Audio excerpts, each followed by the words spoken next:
Good morning, everyone. Our story this morning is one that you probably have heard before. It's called Becoming Real by Marjorie Williams.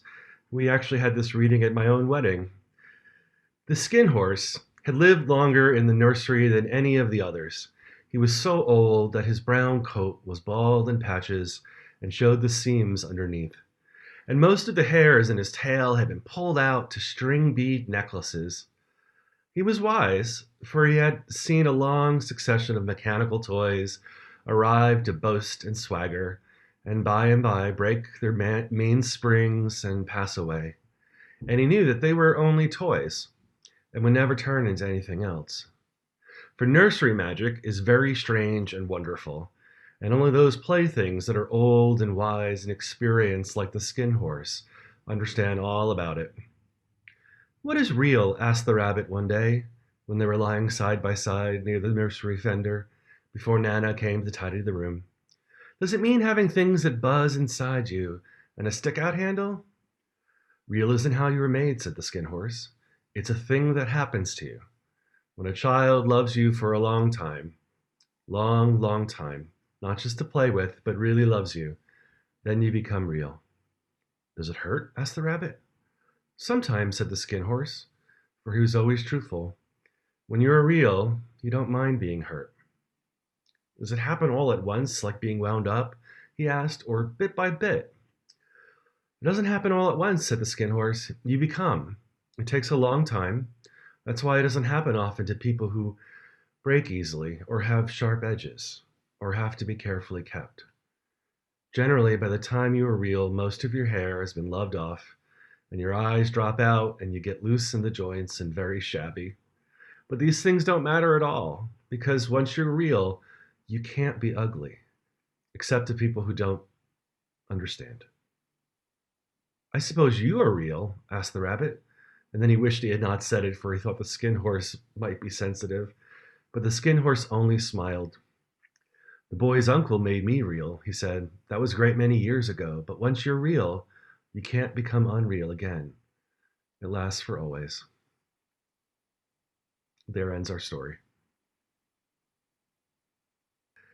So for this service, I'm realizing that as we're coming to the end of the fellowship year and we have our annual meeting after this service, normally I've preached a few science fiction, geeky fantasy sermons, and I haven't done that this year. So for those of you that like that, you're in a treat. We're going to travel a wee bit back. Sorry, lost my page. We're going to travel a wee bit into yesteryear this morning, noticing that next year, the sequels to the blockbusting movie Avatar, which is 2009, became the then biggest grossing movie of all time. Uh, December 22, it's coming out, the first one. Got me thinking about that now classic film. I'm going to assume that many of us saw it since it was the highest grossing film of all time for 10 years and recently bumped out Avengers Endgame after a second release of Avatar. But in case you haven't seen it, don't worry. I'm going to give you highlights without ruining the story if you want to go see it now. For the groundbreaking 3D visuals, which directly impacted the popularity and frequency of 3D films, think these keywords: blue, alien, and fey landscape. One aspect of the movie focused on the alien world's capacity to relate and communicate with its ecosystem. Imagine a world where the trees held our memories and their own, a place where living beings had enough a synthesis with one another that emotions, needs, and intentions were known by all the natural world too. The sentient alien race similarly had the capacity to upload their thoughts, memories, and feelings into this sort of living matrix. It completely felt fantastical down to the state-of-the-art utilization of new filming techniques to transform human actors into alien CGI with remarkably emotive facial range. Stunning landscape visuals elicited an alternating sense of realism and otherworldliness. Ultimately, we went away feeling like we saw something completely other that was nonetheless still readily relatable. After all this time, it's 12 years now, I'm no longer sure that magical setting is all that different than our world. I grant you that on the whole, our world is less so vividly colorful, It's no longer as pristine as that alien landscapes, forests, and jungles were. And most notably, none of us have upload plugs coming out of our hair. And please correct me if I'm wrong, particularly on that last one. I'd be fascinated to know. What I believe is similar is a sense of memory and awareness. Maybe we do sense in the air the needs of one another. Call it mindfulness, synchronicity, or actions of the Holy Spirit. I continue to be amazed at how fluidly needs, pains, joys, and other stuff of the heart and spirit get communicated in human communities without words, and sometimes with barely a glance. Maybe nothing magical about it at all, but it's still kind of miraculous. I frequently hear congregants and newcomers comment how a particular sermon or a small group ministry that someone was leading, one of our lay leaders, the topic hit home. Words and phrases like right on the mark or timely come up from time to time. Or I watch the ebb and flow of conversation and recognize how, despite our often seemingly endless capacity to feel uniquely indisposed, so many of us are going through the very same sorts of life experiences and challenges. Originating from radically different places, we all end up in this religious home at a time and a place where we have similar needs and common intention. And that last bit is part of the religious purpose, to have common intention.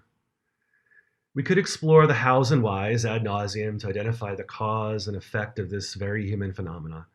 I've had similar discussions with a close friend who's staunchly and avowedly non-religious and non-spiritual, in his own words, who leans clearly on the sides of the brain's capacity to make intuitive connections from seemingly disparate information. Sure, that could be one way of explaining it. I tend to lean more toward the Jungian notion of a collective unconscious. Millennia of humanity has endowed us with a substantial and subtle awareness of the world and psyches around us. It's not so straightforward. We've been doing this human thing for a long time, and our connections run deep. Simply put, whatever it is, sometimes we just know. However it is, I'm more concerned with that it is than the how. I'm more interested in reflecting on our very human experience of that alien, fey, landscape's magical intuitiveness. In that movie, Avatar, I saw a glimpse of a powerful world of relation that I wished were here on this earth as well. I'm coming to realize that it is. We see the fantasy as other and fey because we close ourselves off to the reality of in the present. If it remains fantasy, we get to hold on to our sense of isolation, of loneliness, of the ego as an island amidst a crazy world. There's a native North American word that doesn't have an easy English spelling that's pronounced otakuyasan. It translates as all our relations. It's a sacred word that points to our interconnectedness. It reminds us that we are a part of something more expansive than our lonely selves. It understands humanity in terms of relation. Our seventh principle clearly echoes this, where we covenant to affirm and promote the independent web of life of which we are a part. Where our first principle begins the archetypal journey with the self, the hero's journey, we covenant to affirm and promote the inherent worth and dignity of every person, and I would add every being. The seventh principle integrates this valuing of the self in light of the truth of the world around us. If each person or being has inherent worth and dignity, and it is our religious promise with one another to strive toward making that expression a lived reality, then the seventh principle brings the saga of our principles back home. The world is full of meaning and value. We find a mirror of ourselves in the faces and lives of one another. We only truly live out our first principle by living into our seventh. We reflect the dignity of all around us by recognizing our places of connection. The relations matter. Something is lost when we isolate ourselves. In the cinema of Avatar, something was lost when the trees and stones were seen as commodities or obstacles. Even if you haven't seen the movie, imagine any human story where we do value the world around us while elevating money and power. Just read the news. The same is true for us living in this world. We replicate this in a million ways in our daily lives with less violence or extreme. It happens when the annoying coworker is seen as simply the barrier between you and an otherwise good day.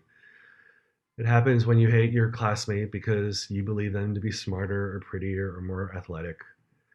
It happens when we relate to our family or congregation as having obligations rather than having commitments.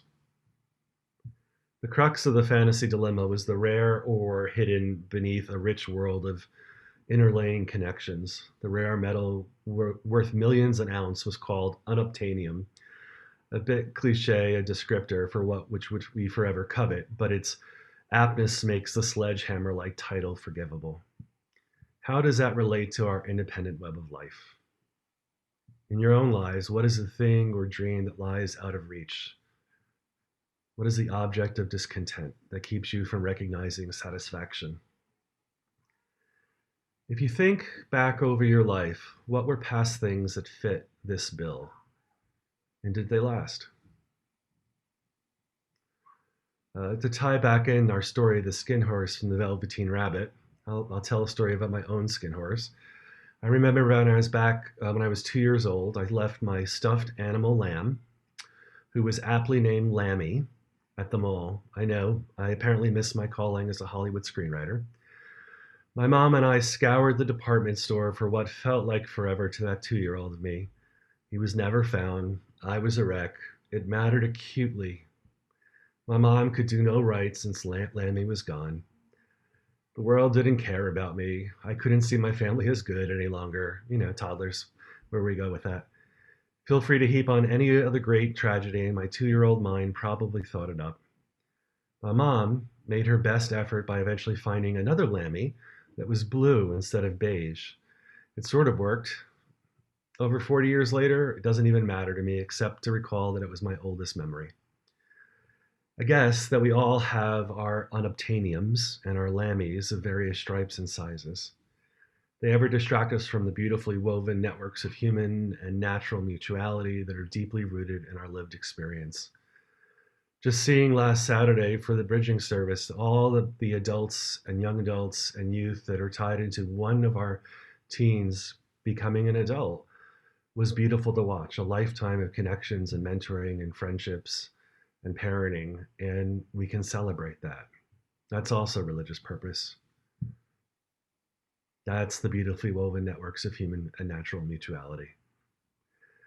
We uproot our homes in search of what is not from time to time. We give up the most precious stuff we have, or a realization of our place in this living world, in the hopes of grabbing the precious rock of the hour, whatever it might be. Although I've spoken a bit about trees, nature, and the natural world, I've skirted around the environmental aspects of our seventh principle for a reason.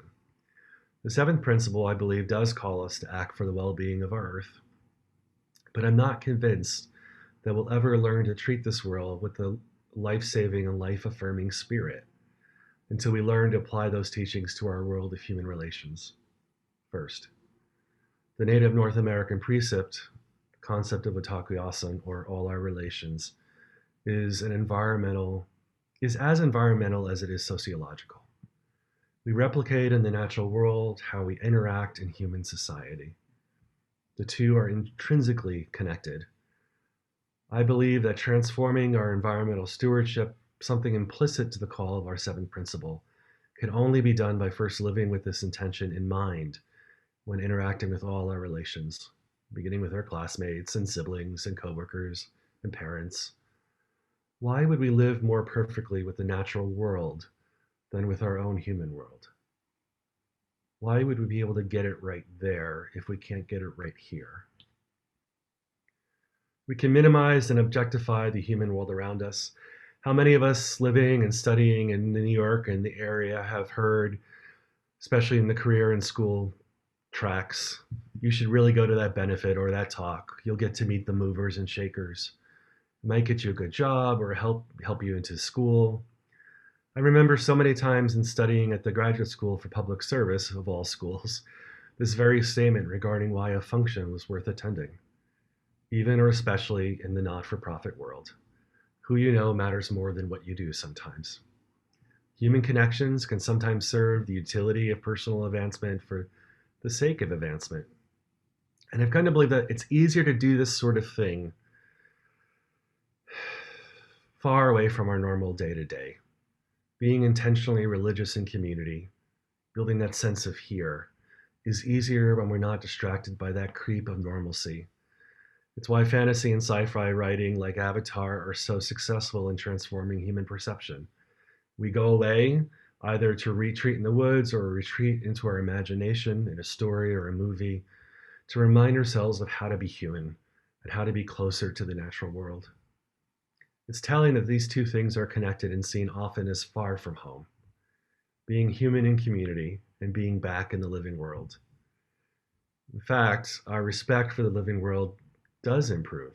So many of these retreat centers, the YMCA camps, are on the cutting edge of water treatment and recycling. If any that go to Star Island, one of our retreat centers off the coast of Maine and New Hampshire, it's on the cutting edge of water treatment and recycling, composting, waste management, energy efficiency, and the list goes on. You see it at so many summer camps, places where kids finally get to be kids in what's often viewed as safer environments than where they otherwise might live. Earlier, I suggested that healing the earth must begin with our human ties. I do believe this is the core challenge. I should give space that in all likelihood will take a little bit of both, of course, to move either forward. Environmental stewardship mirrors stewardship of our own humanity. All are related, and we need both to heal either. The promise of our seventh principle is fulfilled when we make space, when we clear away the fumbling perceptions and projections of our maddened discontent with whatever human relation seems to be ailing us this hour, when we stop turning our connections slowly into advancements that are worth our time, when we carve out room for substance rather than merely stuff to do, we may come to see the breathing world as worthy of encounter. There's an openness to experiencing this living world as receptive members with intention rather than competitors acting from reaction. We are connected, we are reliant, we are dependent through and with. The religious promise reminds us that this is so and calls us to seek to make it a realized presence in our lives and those lives around us. And it begins at home. Amen and blessed be.